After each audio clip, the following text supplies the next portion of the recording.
Thanks, Ben. Morning, guys. Might be the earliest we've ever done a signing day press conference here, so just a couple of notes before we get started here. Most of this class really has been committed for, I don't know, 6 months to a year and a half ago. So it's a class that's maintained its commitment. You know, with early signing this year, it's a little bit different situation, but I think it benefited Michigan State and benefited our class. You know, I think it's important to recognize they believed in us from the start. You know, coming off of last season, it was a difficult season, as we all understand, but I think due to our long-standing, basically, foundation of what we've been able to accomplish prior to and the culture here, they stayed with us. And I appreciate very, very much their trust in us as people and their trust in the overall health of this program. Class is full of state champions and players of the year, really across the board. They're a very well-recognized group of young men who've accomplished great things, not just on the football field, but in the classroom as well and in their communities as well. So excited about that as well. They've been on campus numerous times. Some guys 10, 15 times. Some guys have seen 7 home games, that type of thing. So they've been people that we've sort of personally known. Our coaches have personally known them, and I've personally known them and their families for quite some time. And obviously they've been here last spring and in the summer as well. So top 20 class pretty much across the board somewhere, and you know, whether it's 20, 17, 23, whatever it is, but outstanding group of football players, and again, well recognized across the nation. 9 offensive players, 11 defensive players, and they go across the board. You've got guys like Elijah Collins, who never came off the field, and there are other guys much like that. So they've played all over the place. Signed the majority of our class. We still have room for a couple guys. So we've signed 20. We may take a couple more, but there'll be specific guys relative to a defensive lineman probably. If you're out there listening, defensive lineman would be a great find right now. So we'll look forward to putting that out there a little bit. No drama today. I think everybody was in by, all paperwork was in by 10 o'clock this morning. A couple guys from California and Nevada sending them in the latest. Talked to every single one of our guys. They're thrilled, excited, celebrating today, really with their families and with their high schools across the country. And basically 1/3 of our class right now probably is, not probably, 1/3 of our class, or more than 1/3 of our class, 7 guys will enroll in January. So they'll get a head start on things, and they'll be in school here in 2.5 weeks. So, you know, time is coming. So again, another exciting time for them as they move through it. So what I thought we'd do is just sort of, I'd run through each guy, and then maybe stop if you have a specific question about that guy or the recruitment of that guy. Then we'll continue on. Might take a couple minutes longer, but I think at least it's more informative maybe as we go through, rather than just trying to grab them all to get at the very end. So quarterback is the first guy up, Theo Day from Divine Child High School here, top-ranked quarterback in the state. Been recruiting Theo for a long time. Very athletic guy, big, 6'5", 212 pounds. I think he's an outstanding leader. He's very calm. He seems very calm in the practice field when we had him in camp, and he was dynamic in our camps. And when we went and watched him play in person, just as dynamic. He can throw the ball very effectively. Big arm, big talent, and is not afraid to run with it. Really, I think really compares very favorably with Brian Lewerke in a lot of ways, the way he's gone about his business. So any questions on Theo? Lead recruiter probably in that is Terrence Samuels, and then obviously Brad Salem had a great deal to do with that. Mark, I had a MAC coach tell me that Theo Day reminds them a lot of Kirk Cousins, just the way he bloomed in his senior year even more, the way he throws the ball, spins it. He said he didn't know off the field, but just on the field, he thought very similar. Do you agree with that? Yeah, big arm strength, got great arm strength, and you know, when you look at his highlight film, it's just play after play of him putting the ball down the field. You know, the intermediate throws on target with a lot of velocity on it, the ability to run. The ability to run with the football when needed reminds me a lot of the way what Lewerke has done this year. So again, I think outstanding talent and an opportunity to come early in the process gives him a little bit of an advantage just in terms of trying to get on the ground and build a foundation from quarterback standpoint. been on campus a lot, in the past, 9 months or I guess about 9 months, been on campus quite often, so he's a guy that I think knows what he's getting involved in, and again, very calm. Anybody else? Next guy, Trent Gillison, tight end. Trent played tight end. He also played defensive end. I know Coach Bowman will sort of wince when I say that, but he looked pretty good on defense too. But Mike Tressel, primary recruiter, Coach Bowman was very much involved in that. Trent's father is from Steubenville, Ohio, and actually played for Ken Manning way back when Ken was a high school coach. So there's some relationships there. Outstanding performer, 4-star player, guy that makes big plays, played on a state championship team, very gifted. Outstanding baseball player as well, recruited baseball player, may be able to play baseball here. That avenue is open for him if they get him on the field. So I know Coach Boss will be excited about that as well. But dynamic person, big athlete, 2-time first-team All-State, and another person. I think almost every one of these guys, well, really every one of these guys we targeted early in the process. And when you could say at this time last year, hey, we've offered Trent Gillison or we've offered Theo Day, and then we go about trying to get that guy here, we get the guys we want, that's the best thing you can say about a recruiting class. And I think we did that over and over. So questions on Trent? Just tight end is a position that's probably more complex than most. How quickly can a guy like that see the field if he's got to learn all the checks and all that stuff? Well, that's that's coaching, I guess. Coach Bowman, and he managed to get Dotson on the field, Matt Dotson on the field some this year. We did not lose a tight end, but I think there's opportunities based on what he can do in his skill set. He runs very, very well. He catches the ball very well, and he's got power, and he's used to being at the point of attack. And I think a lot of times right now, when you look across the nation, you see tight ends, they're mismatched guys, and they're out at wide receiver, or they're moving in the slot a lot. He's been at the point of attack in a traditional tight end alignment, so I think that he's at least used to that. He's going to have to play against big people, much like himself, but I think that that he does have a skill set to be able to do that. Is with the tight end such an integral part of your offense, is there any comparisons with him with any of the other guys that you've had in the past decade or so? Oh, past decade. Makes me feel a little bit old, but I don't know, Bulls. Probably anything that you've got?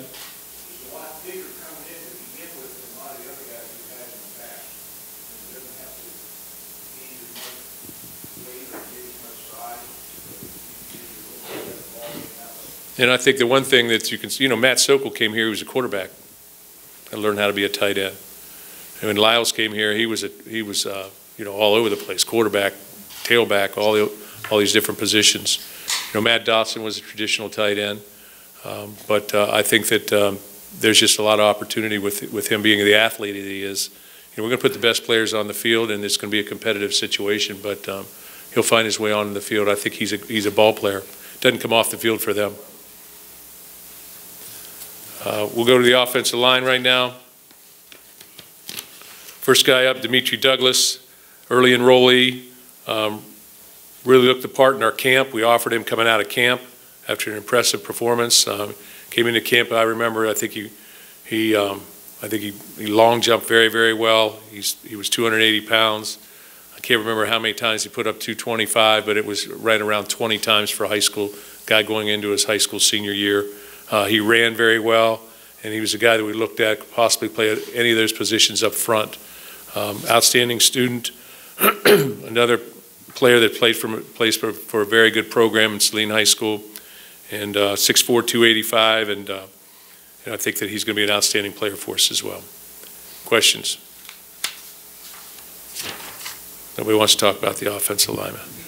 Okay, Jacob Isaiah from Vegas, Las Vegas, Bishop Gorman High School. He's grandson of Bob Apiza, so he's got Spartan roots. He's got family in the area. There was an attraction to Michigan State very early in the process because of his background, his family's background in that area. His father, Salih, played at UCLA and in the NFL as well. Another guy, he committed this fall, but he was a guy that leaned this way throughout the process and has been able to be on campus quite a few times in the process. And I think sometimes that's the biggest thing. If you're able to get on campus 5 and 6 times over the course of your lifetime, good things usually happen. And that definitely happened. He'll play in the Under Armour game. I mean, he'll play in the game out west. I'm not sure which one, Ben. Polynesian. But he's an Under Armour All-American and outstanding player, 4-star player, I believe. But huge upside. Again, a guy could play any of the positions across the board up front. I think he can be a guard. He's athletic to be a center. Plays against great competition, as good a competition as there is in the country, really, as Bishop Gorman plays across the country at various high schools. Questions? Jacob, Isaiah. Isaiah. Mm-hmm. Yep. Mark, you've been watching him for a long time. What's it like when you see some of these guys after you've been in on them for a while, and then they go out in their senior year, they're even better, which I think was the case with him and a number of these players, and how much has this class grown? I think he had, 14 or 15 commitments before this fall season started, and I think a lot of people believe that a lot of those guys took it up even more as a senior. Can you talk about his development and these other ones that you've seen for a long time? Yeah, I think that our class, first of all, they're an outstanding group of young people, and they're motivated. So we do. We watch their senior film, and we track them as they go through their senior film, a 2-game highlight or a 2-game hit film showing everything that they do, good and bad. And then we watch further in the process. And I think that he's a guy that he just keeps coming. And that's really been a statement for this entire program if you've looked back in the 11 years. The guys that we've brought here, they just keep coming. We've not had a great deal of attrition. Don't have a lot of players leaving the place. We don't have a lot of transfers that transfer in here. We've not had a lot of JC players. You know, we've had guys blue-collar guys that have come in here and worked and learned our concepts and just kept pushing. And he'll be an outstanding player. He's extremely athletic and strong, very strong guy, and explosive, very explosive for an offensive lineman. So we're looking forward to great things. James Zohamba. One of the top players in Georgia, one of the best offensive linemen in the nation, big guy. I think I could have curled up and took a nap in his shoe on his home visit. It's a size 18 shoe. Big guy, 320 plus pounds, then I may be kind, 6'4", 6'5" guy. Had a knee injury at the end of the season, so he'll have to rehab that knee. But outstanding student. Played soccer and basketball early in his life, early in his athletic career, so he's got some athletic ability. Looks like he'll be a dominant offensive lineman for us as he moves forward. And I'll take some questions on James. Mark, James expressed to us that the thing that really sold them, he could have stayed anywhere in the South, SEC, anywhere he wanted to, but the family, the way you guys recruited the entire family. Can you get into that? Because a lot of places recruit a kid, but you guys recruit the entire family. Well, I think, just like probably any place, it's not only the player that comes to school here, it's the entire family. And you have to have, I think, a circle of trust or a relationship that you can sit and talk to the family as you go through the process of their time here. You end up talking to their mom or their dad numerous times when there's celebrations or when there's tribulations. So I think that's something that we try and do in the process. Our coaches do an outstanding job getting to know everybody in the family, and I think most programs do that. But there's a sense of community here at Michigan State, and that's across the board. That's whether you're talking about our administration or our coaching staff or our players. There's a sense of community. Offensive line in general, I think we have 3 athletic guys that can play multiple positions there. And we really lose Brian Allen in our 2 deep. And so it's a good situation for these guys to be coming in. Running backs, Elijah Collins, top-ranked running back in the state from what we felt. Targeted very early in the process. We looked at Elijah and said, this is the guy we had to have. We passed on some other guys to try to hold for him. We had some other guys that wanted to commit. And I just held firm saying that, hey, I think we can get this guy. And we were very fortunate to do that. Played offense, defense, and special teams, really didn't come off the field. You know, I like what his mom says. You know, he cut through the line there. He gets a little, has great vision, sort of sets his feet and breaks left. So if you see him break left in the games coming up, that'll be all his mom talking. But his great center of gravity, cutting ability. He's big. He's physical. He's got a very good understanding when he was here, and he talked running back play with our running back coach coordinator Dave Warner. He's a guy that expresses himself very well and understands things very well. Primary recruiter Terrence Samuels and Dave Warner as well. We get our position coaches involved in that, and I think he plays against a high level of competition in U of D, and good student, good solid student, comes from a great program, and we're looking forward to him being here. Questions? With Elijah and a number of these guys in the class, you seem to have targeted guys with multi-position ability and the ability to maybe play on either side of the ball, I guess. With him, do you see his future at running back, or is it just kind of wait and see when he gets on campus with these guys? No, I firmly see his future at running back. He'll come here and be a running back. He might play on special teams because of his versatility, but I don't see him playing defense. He's going to be a guy that's going to touch the ball for us. And, you know, again, when you go back and you watch senior film or you watch the highlights, guy can play, make plays, run through tackles, and has big playability, and he's durable, and he's tough. He's tough, smart, and durable. And we're very, very excited about him being a Spartan. I'm just curious, with as big a name as Le'Veon has become, does that help you with running backs? Do guys want to come here and be like Le'Veon? Well, it's not just Le'Veon Bell. It's every running back that's ever played here and been the featured guy. They've gone on and played in the NFL. So whether that's Javon Ringer or Le'Veon Bell or Edwin Baker or even Glenn Winston for a time, or whether it's Jeremy Langford, or whether the next guy coming out, when you're here at Michigan State, you know, there's a reason we've won a lot of games. It's not all tied up in just what we do, it's who does it. And we've had very good players doing that, and they've been very, very, very good football players and productive. And I think they're seen on the higher level. So I think this guy has that opportunity to be one of those type guys. Good.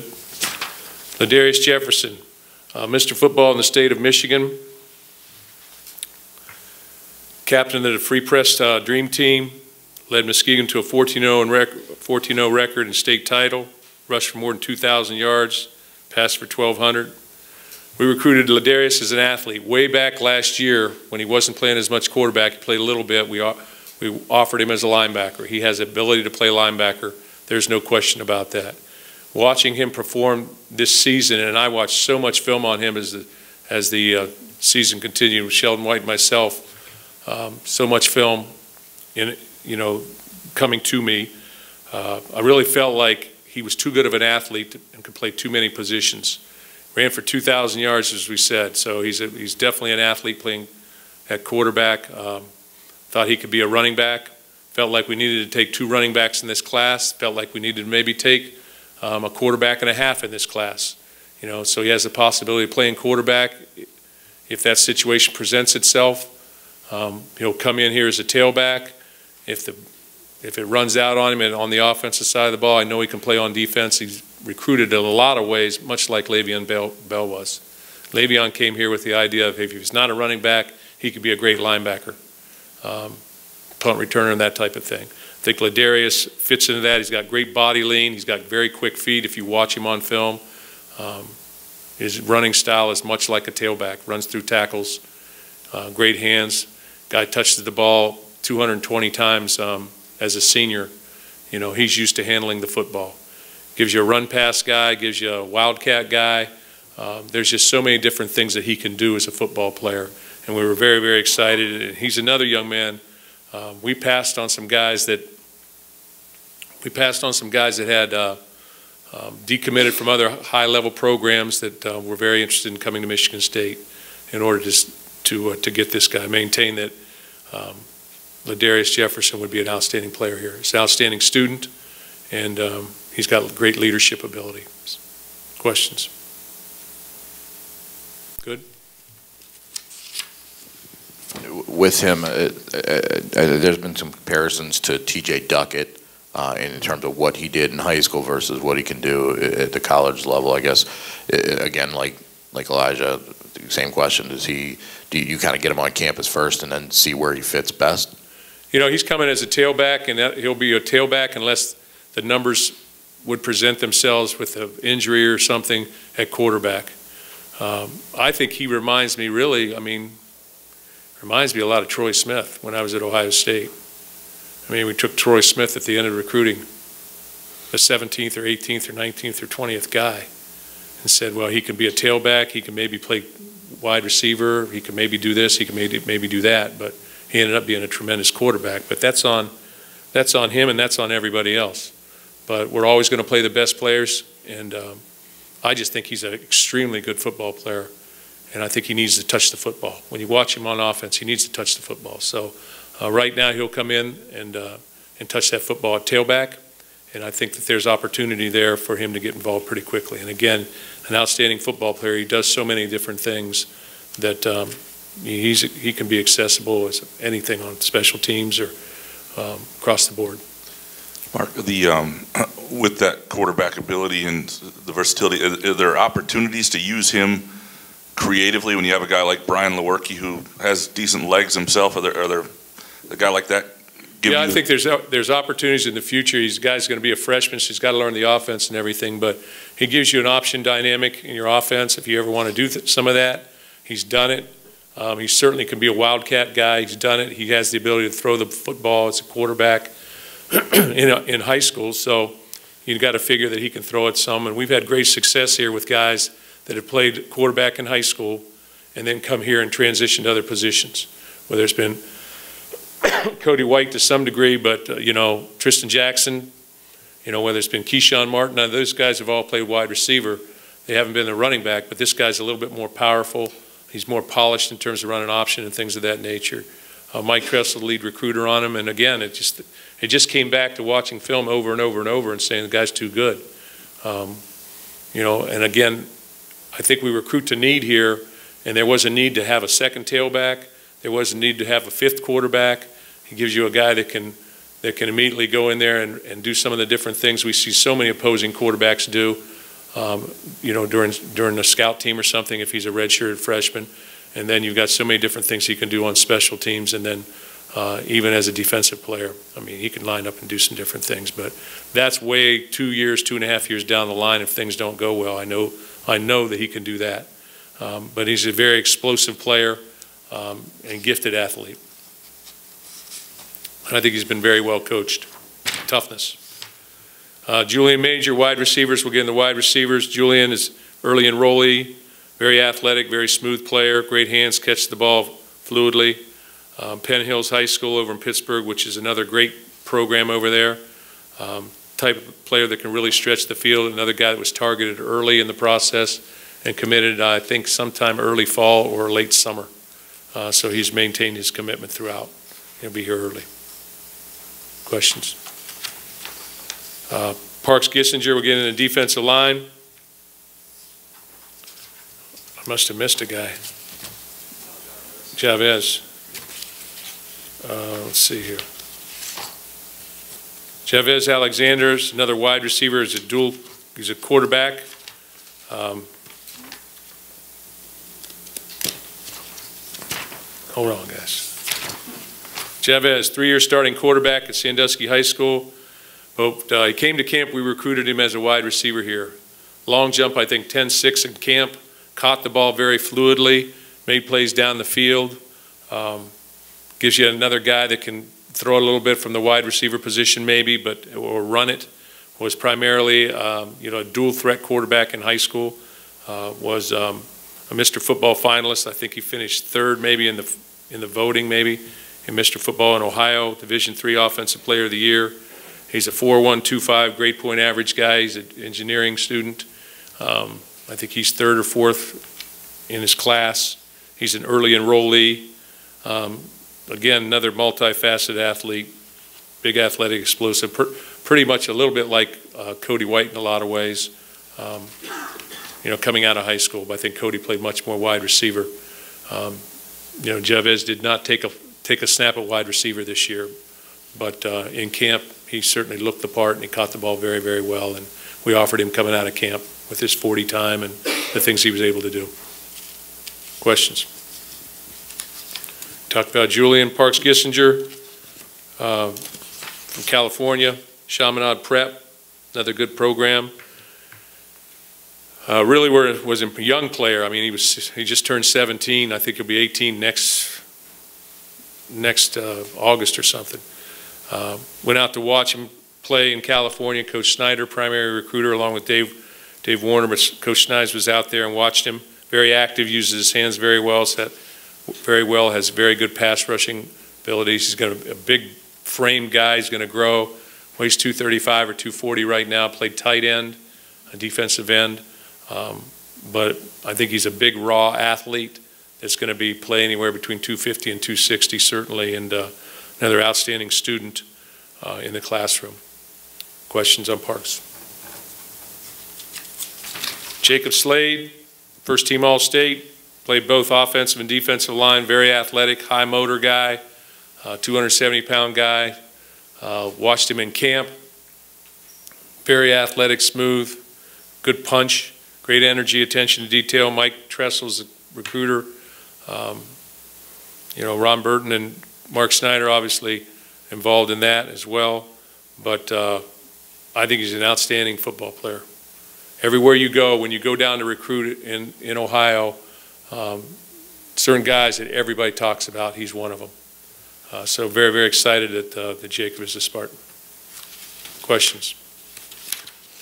Zach Slade's twin brother, two-time first-team All-Conference, high motor defensive end, uses his hands very well, just like his brother. And really, when you watch them, they're very, very similar in terms of there's a little difference in weight. But as far as, I mean, they're identical twins, so I guess there's not a lot of difference. Another set of twins that we've gotten here, we've got a lot of brothers playing on this team, a lot of different family members that have felt that it was right for their family to send two boys here. And we appreciate that. Plays very well at the point of attack. Again, plays for another great high school, Tangi High School, Columbus area. Hey, Mark, it looks like Jacob does real well on the offensive line also. Do you see him as a two-way guy? Sometimes you see that. You say that with linemen coming in, and I think Zach might have an interest in fullback also. Are these guys that could go either way? Well, they play both ways on, you know, in their program, but we see both as defensive players by nature of the numbers here. I mean, his high school coach, he keeps telling me would be an NFL offensive guard or something like that, or offensive lineman, but he's a defensive player for us, and you know, I think he'll be very, very good. I think he'll be very good, both of them. Jez Lord Boateng, very athletic, explosive player. 6'2", 210, runs track, huge upside because of his length and his athletic ability. Reminds me a little bit of Taiwan Jones in a lot of ways, our former linebacker here. Comes from another very good high school. Mark Crabtree has done a tremendous job coaching down there, has been there for quite a while. Mike Tressel's the recruiter, will play linebacker here, probably be a money linebacker. It probably reminds you of Tawan or Ed Davis, one of those type of guys. Big body guys that can strike you. Mark, had an Ohio coach that I was asking him about him mentioned he thought this was this year's Le'Veon Bell. Then when you guys took Le'Veon Bell, he said people down here thought he was special, no one else did. Michigan State got a gem. He thinks this is the steal of your class. Do you agree with him? Well, we're going to find out. He's extremely athletic. He's big. You know, he's 210 to 15 pounds. He's big and very athletic. When you watch him move, you know, he doesn't play in sections. It's all smooth. And, you know, very good player, and I think good family, very dynamic. So, Ed Warner, wait a minute. Chase Klein, he's the Division III Defensive Player of the Year in Ohio. He's a linebacker, possible defensive end. He goes 6'3", plus 227 pounds, almost 230. Big, physical, active player, 100 miles an hour. Plays with a great sense of urgency. He's a great pass rusher. When he came to camp, you know, what you saw was a guy that could really use his hands well and escape and close on ball carries, and that's what you see on the film. We'll play at linebacker, probably the money linebacker. Could play Mike as well. Could get big enough if he gets 250 or so. Could be a defensive end for sure, can be a pass rushing defensive, a linebacker in our nickel package or our 30 package. So outstanding student as well. And again, I think he's a great football player, high motor guy. Questions? Ed Warner, Powell, very instinctive linebacker, just knows where to be on the football field and fits everything, plays square downhill, very powerful. Athletic, firm, plays square, great knowledge of the game. Obviously, his coach's son, Ed. Ed was a graduate assistant up here at Michigan State. His mom was a Spartan aide, so grandparents lived down the road in the Detroit area. So he's got connections here. They could go way back. I've known Ed for a very long time, his father. And I think he'll be an outstanding player. He can come early. Javez can come early as well. As I said, sorry guys. Must be a defensive lineman. Okay. No such luck. Anyway, Steve Hale is his coach. Mike Tressel, primary recruiter, can come early. I just think, the more you watch Ed, he's very physical. He reminds you a little bit of Joe Bocci in a lot of ways, how he's just downhill playing 100 miles an hour. Questions?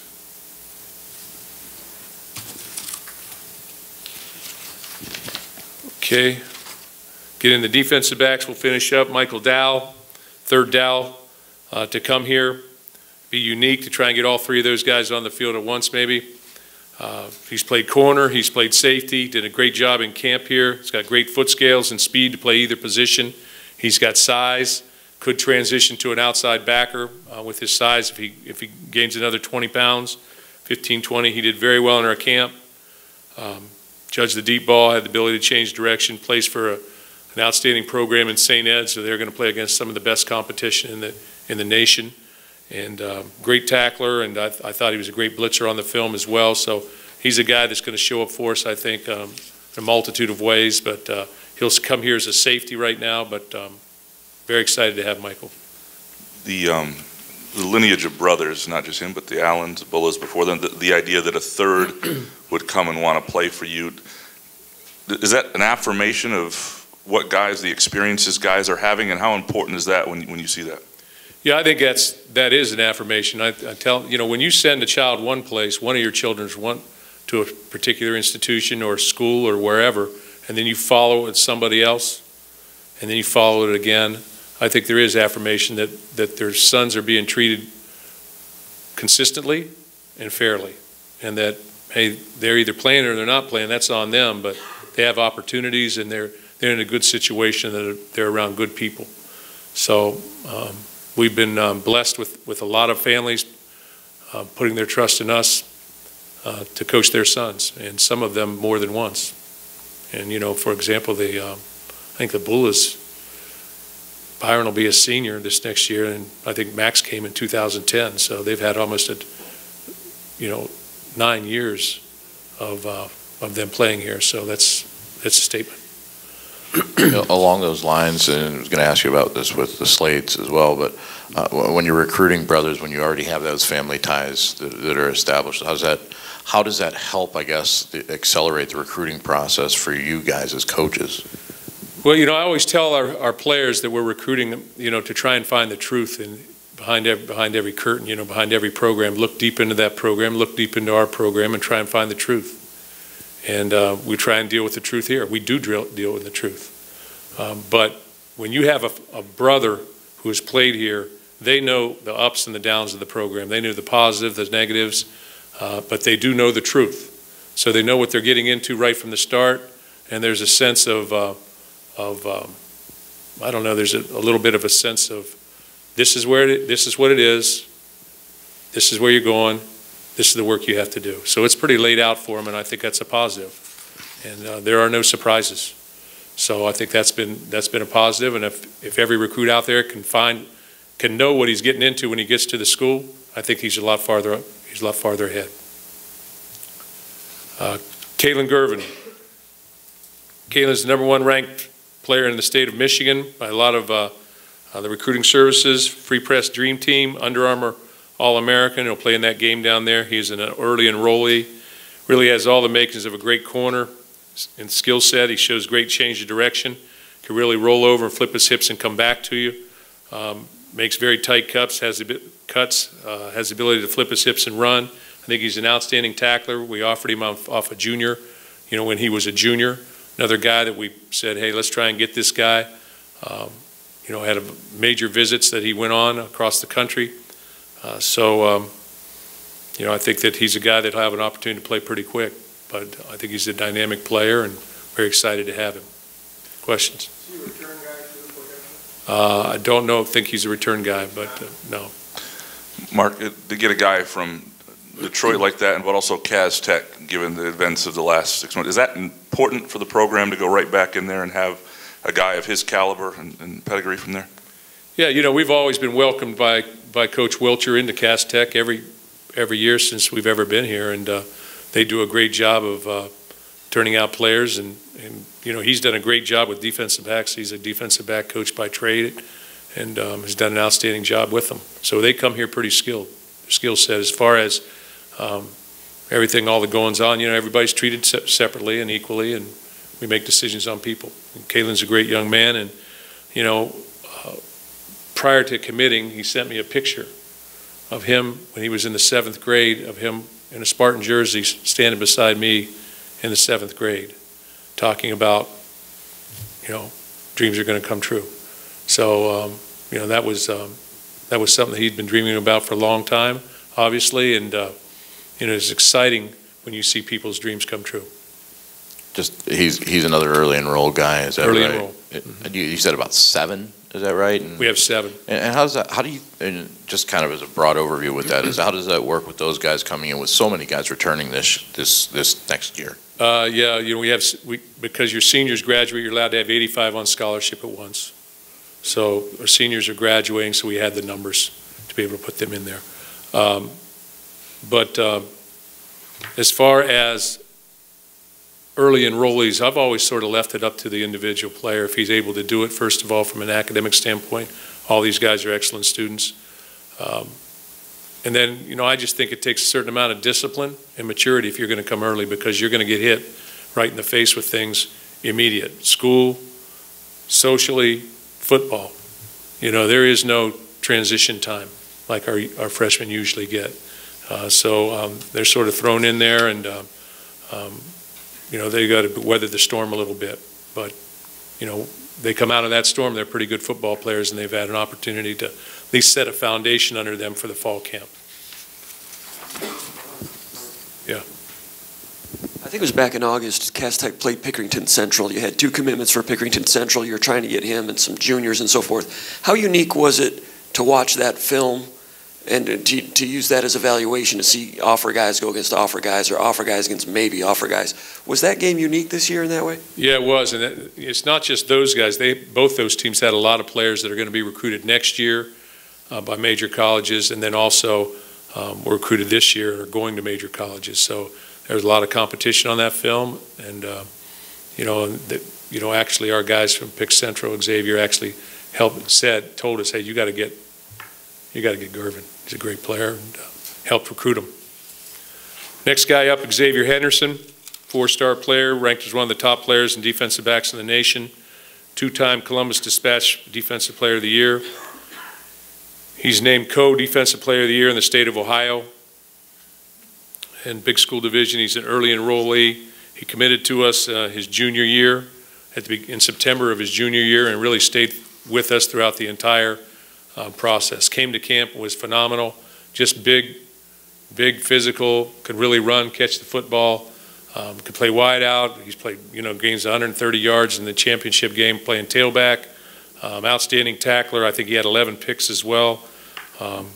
He really can play. I think he'll have an opportunity to play very early in his career here, and coming early will give him that foundation as I just talked about.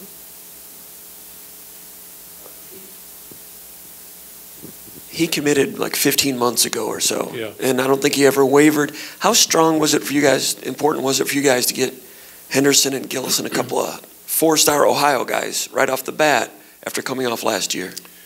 Well, it's sort of what I opened the whole press conference with. Appreciated everybody's commitment to us and their trust in us as people.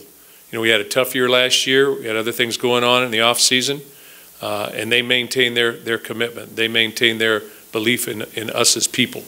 And it wasn't just about us as a football program, it was in us as people. And, you just really appreciate that. And they were the cornerstone of our class because they were the earliest commitment. And people saw that, and I think gravitated to do likewise. But this class in its entirety has tremendous students in it, has great families in it, and have gotten along very well with each other throughout the process. And they've all been on campus so many times. Even Parks Kissinger, I think he's been here 3 or 4 times, all the way from California. So, but Xavier is an outstanding young man, an outstanding player, again, a state champion, and really the star of their football team in a lot of ways. Good. Chris Jackson, Lassiter High School, 6 foot, 185 pounds. Tremendous ball skills, excellent tackler, really run and jump. Plays a very high level of football down in Georgia at Lassiter. Both parents went to Michigan State. It was a dream of his to come to Michigan State for a long period of time. And when he came up in the spring and we were riding around and we'd offered him, and I was just talking to him about, thinking that this would be a long process, and he turned to me and looked and he says, I'm going to come to Michigan State. I said, you are? So, and that was it. So just like this morning, really no drama. This is where he wanted to be.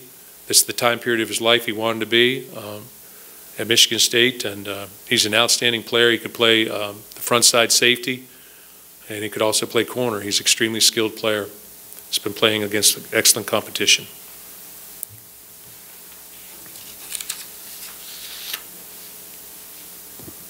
Chris, if I remember right, is a guy who has played basketball a lot longer than he's played football, hasn't really played football that long. Did you check out his basketball film at all, and did you see anything in that interested you? Yeah. Excuse me. I saw a windmill dunk. Okay, he's got great jumping ability, and his high school coach said that they got him out for practice the last day of spring practice his 9th grade year for one day. And somehow they managed to convince him that his future was in football. He played football at a younger age, but his future was in football, and then he just started moving forward. But I think he's a great tackler, and he can do a lot of things exceptionally. But big jumper, can really run. These guys have run track as well. Davion Williams from Belleville High School. Extremely gifted athlete, very smooth, great jumper as well. Displayed excellent ball skills and hand-eye coordination in camp. Outstanding job in camp. Just running routes with people, right on their hip, accelerating, making picks, things of that nature. Really stood out, had a dominant performance. All-state basketball player. Really watched him perform in camp, in basketball camp as well a little bit, just walking over there. But really, as much as anything, our basketball coaches sort of pointed us in that direction, because he was another guy that was sort of coming on as of late, and maybe his junior year, sophomore, junior year. I think he was thought more of as a basketball player early on, and then transitioned. But Jeremy Crowell has done an outstanding job with him. Since leaving Cass Tech, he's gone to be the head coach at Belleville, and he's got guys that can play, and he does a great job in the secondary as well. But I think another guy that can really jump, and people had great things to say about him. Mark, on Davion, he has so many special characteristics. Can you look back over your career over a guy maybe he reminds you of? Maybe Keyshawn Martin. Maybe Keyshawn Martin. There's some people that say they were teasing us walking in the door, when we went down on my visit to the school and home visit about playing wide receiver as well. But he has a great skill set, and he runs very, very well. He jumps. He has great ball skills. Can tackle. He's big, so he's long, and so it should be exciting to watch these guys. And just in closing with our class, I just think that the class in general, no drama today. The early enrollee aspect for us, for Michigan State, was a good thing because our guys had been committed for so long, and it gave us the chance to reaffirm that commitment from our standpoint, and then for them on their standpoint. So that, there's no drama in it. We've got 20 guys signed, and we'll see what we do with our remaining opportunities, but it was a good thing for us. Mark, when you look back at, when you kind of go back to Davion and some of the other guys you mentioned, picking up football late, would you say that athleticism, just that raw athleticism, is a real highlight of this class? And does it stack up? Is it better or more so than you've seen in recent years? Well, it's like I mentioned to somebody when I was doing an interview, they're all going to come now to a football team that's got good players. And we don't lose a lot, so we got good players. And they're all going to have to compete with those players. And everybody here has the same accolades that they have. And that's what sometimes I don't think people understand. They're going to places that, we've got some good players, and every place else has good players. So it's up to them now, intangibly, how do they handle work? How do they handle problems? How do they handle disappointment? How's their effort? What's their ability to learn a system? Can they stay healthy? All these different things, some tangible, some intangible, that they're going to have to do to raise their level of play. But I think it's exciting, and it's a great opportunity for them. And I will say this is an extremely athletic class, very skilled in a lot of ways, whether you're looking at the offensive lineman or at any position. They're very skilled. I think we have a quarterback. I think we have other guys that can play multitude of positions. I think we've addressed our halfback, our tailback situation a little bit to strengthen it, because we were only able to recruit one last year. And then we had to move a guy in there. So Connor Hayward's really much like Ladarius in a lot of ways. And he's been very successful thus far.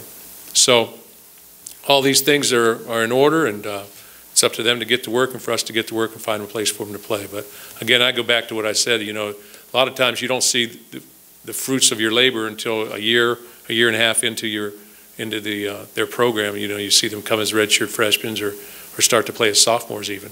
And that's when you finally figure out, hey, this is who this guy is.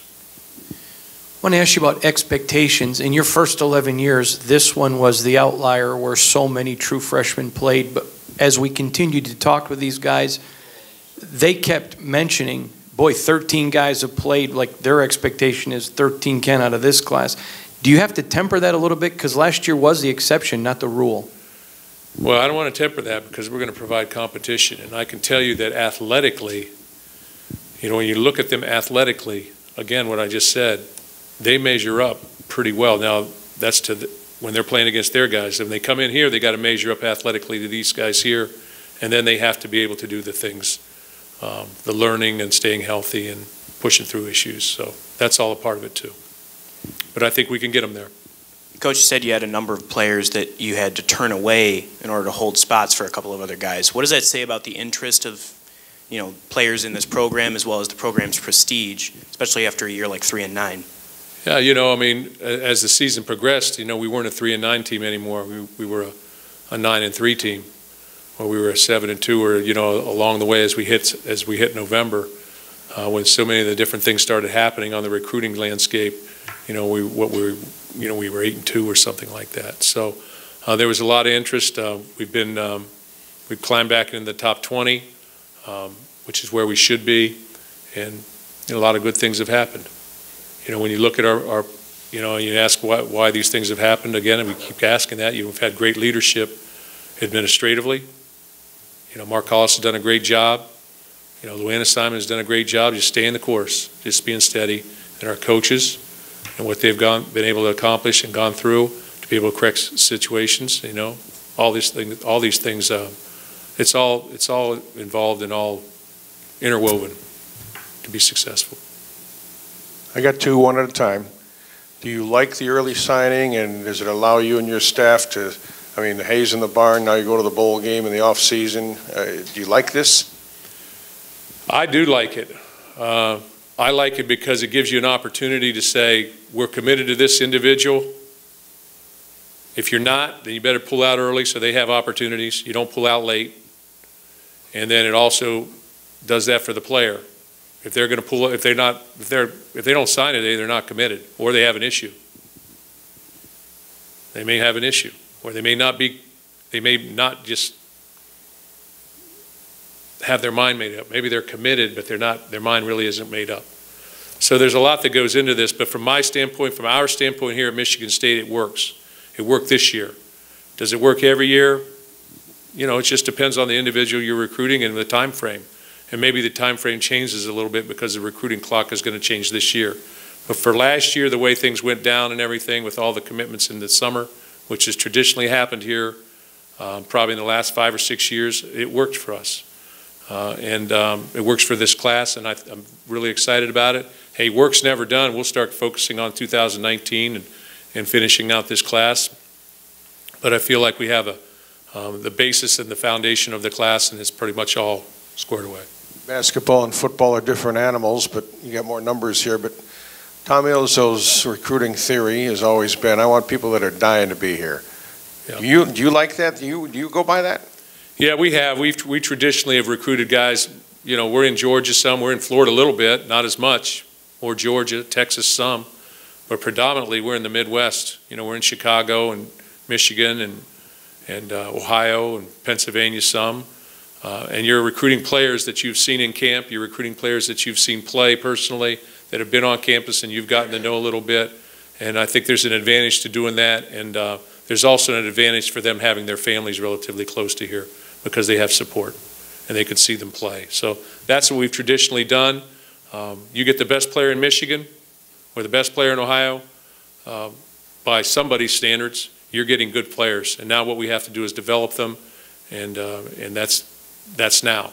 And we've done a nice job developing our players here, and you know, we're represented in the NFL, and you know, we've represented this conference with Big Ten championships, and that's not because we're just great coaches, it's because we've had good players here. And the recruiting is the basis of that, but the difference between a 3-star and a 4-star and a 5-star, there's a little extra effort, a little bit more development, but you can't say that Doc Quesdenar wasn't a 5-star player and he came here as a 2-star, or Le'Veon Bell isn't a 5-star player. You just can't say that. Or Kirk Cousins isn't a 5-star player. So it's up to them what they do when they get here, and so that's what's exciting about today. You know, I've talked to our players on the phone, you know, our committed guys, and I think I said one thing to every one of them. It's the end of one process and it's the beginning of another. And what they do with that new process is really up to them. Kind of wanted to touch on the new process for you guys as coaches. And do you have to sell these guys on signing early, or does that aspect change with the early signing date? How much of it is on them? How much of it is on you guys to let them make? I think it's on both of us, but I didn't have to sell anybody on that. I knew that if they were committed, they were signing. I mean, it sort of was a foregone conclusion. They were going to sign on the 20th if they were committed. If they weren't committed, then they wouldn't sign on the 20th. If we weren't committed to them, then we wouldn't sign them on the 20th. And so it was sort of a two-way street, but I think the expectations are pretty clear. It's to try and sweep everything away and clean it up, to clean recruiting up, to take it from a sense of people dropping players in January or December, from a sense of players decommitting from universities, you know, 2 days beforehand when they've so-called been committed. I think they were just trying to clean it up and just accelerate the process a little bit. And so, you know, that's what's probably happened. For Michigan State, it was a good thing.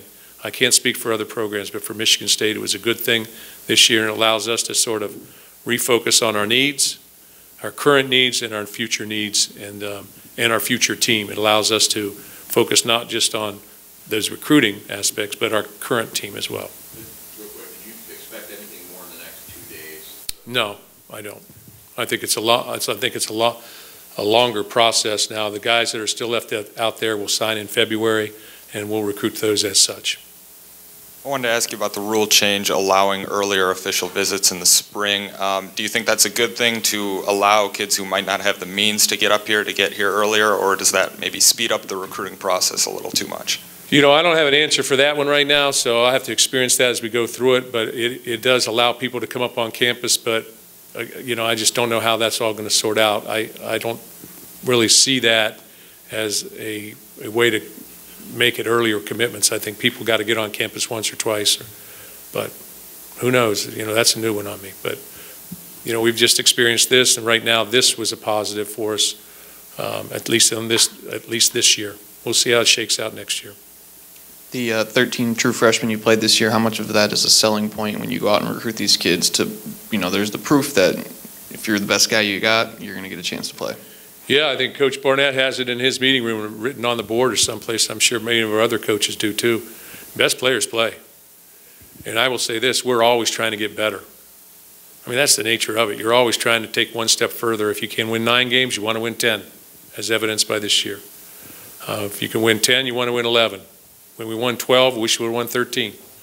So you're always trying to do that, and I think that starts within your program. So we're always going to try and recruit to a higher level and try and keep taking steps.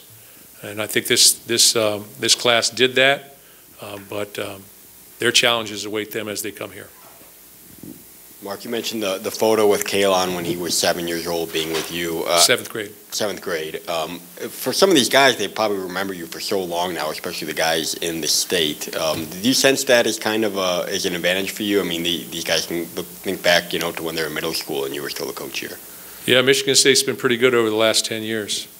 And we've been, we've been in the top 20 quite often. We've played in big bowl games. We played on a national stage, won championships, been in the playoffs. We've done a lot of different things, and I think a lot of the young people in the Midwest and in Michigan in particular, they see that, and they're making decisions at that point in time. Are they, I say it all the time, which direction you're going. You got choices to make early on in your life in this state. There's no question. We have the assistant coaches here, so we're going to shift here just a little bit with coaches for a couple questions on the bowl. We're leaving off Friday for San Diego, and we'll have the assistants there. So just a couple questions on the bowl if you guys have any getting ready to watch. Just a preview, excited to go to the trip on Friday. Majority of our football team's traveling with us. Looking for a great game. Washington State's an outstanding football team. More you watch them, more you see why they've been so successful. Their season really parallels pretty much like our season in a lot of ways. So one of these teams is going to have an opportunity to win 10 games, so why not us? Mark, I'd like to ask you about pressure. In the 3 games they lost, it was because of pressure when they were able to move their quarterback off a high center. That, for you, is an interesting concept, and because you obviously are a guy who likes to apply pressure. How much of a unique characteristic is that? I think anytime you can pressure the quarterback in any game, bad things are going to happen for the opposing team. So I think it's paramount that we be able to get pressure on the quarterback, stop the run initially, pressure on the quarterback, and force them into turnovers. And really, they've come up with a lot of turnovers. They have 27 turnovers this year, but they've given up 29. So when they've not had success, it's because of pressure, sacks, and then it relates to turnovers. So if we can get the turnovers, good things usually happen. I heard you mention that the majority of the team saw Robert Bowers is no longer on the roster. Can you clarify that situation? And are there any other guys, either for academics or other reasons, who will not make the trip? Robert Bowers no longer on the team following the Ohio State game, separated from the team. And then 2 other players will not make the trip. It's not related to academics. LaShawn Polino-Bell will not make the trip, nor will Austin Andrews. Separate incidents and just suspended them for the bowl game. Hopefully that's not the lead story.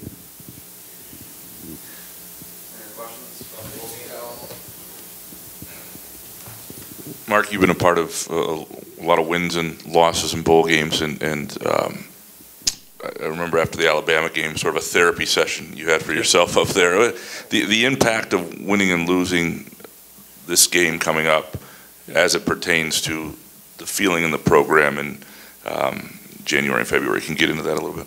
Yeah, I think anytime you win a bowl game, you're always going like that. It's like I told our players, if you do nothing but win that bowl game, you're a bowl game champion, and you can stick champions on the end of your resume for that particular year. And that's big. And it sends everybody spinning in the right direction. If you lose it, you got to regroup a little bit, but you regroup and you take into consequences your total season. You look at it as a whole, and you got to change things, mix things up, whatever you got to do, critique it. We do that anyway, and you move forward. But I do think that you have an opportunity to prepare for about a month. There's a lot of work that goes into that, player and coaches, and you want to win. And we're going out there with an idea to win. And I think that maybe the playoff game, as we think back, if I had to sit there and say, when the playoff game occurred, we worked extremely hard to get there. We got there. We won the championship game. But then when we got to the game, we didn't play our best football. Now, Alabama was a very good football team. We didn't play our best football, and you sort of wonder and look back and say, could we do better? Could we have been a little bit more prepared? Could we have done a little bit better in terms of preparing that week that we were actually out there, whether it's rest or whatever it is? But we all have to look at that. We can't change what happened, but still very proud of that football team. Mark, as you step on that plane Friday, I guess I'm thinking of that long car ride you took a little over a year ago. How different will it be, and how neat will that be to take a team to California to play in a bowl game after everything that's gone on here for 12 months? It's rewarding. That's an understatement probably, because, we've been through a lot. And again, I go back to our administration and everybody involved, our coaches, staying the course, whoever it would be. Some of you tap me on the shoulder and, say, hang in there. But a lot of people, our players, a lot of people just wanted us to forge forward. And, that's important. So, that's important that we did this all together. It wasn't one person, it wasn't me, it's everybody together, and we all moved forward in that direction and we got things done. And there was a belief system that still remained in place. And like I said, during the season, we just keep scratching and fighting and come out on the back end and win. We had tough games, played good opponents, and there's nothing easy about playing football or getting ready for it. But, when we take a step on that plane, it's another step forward, and that's what's exciting. From the defensive standpoint, we've talked so much about their offense. From the linebackers have discussed the coverage that they had issues. Is this kind of a final exam for them to kind of learn from those other games, the lessons that they maybe misstepped along the way? Yeah, final exam would be a good way to put it. Bowl game and, the air raid offense and the things that they do. You got to be on top of things. You cannot leave one guy uncovered and where you got to stay in certain areas and certain stripes, as we'd call it, or certain sets, and you've got to match patterns effectively or lock them down in man coverage or get there in pressure situations. So there's a lot of different reasons where a play succeeds or doesn't succeed, and it's the play call and structure of that relative to the execution of that particular play. They're all designed to work, believe me. Whether it's fans, media, it doesn't really matter, Mark. It's the people in that building.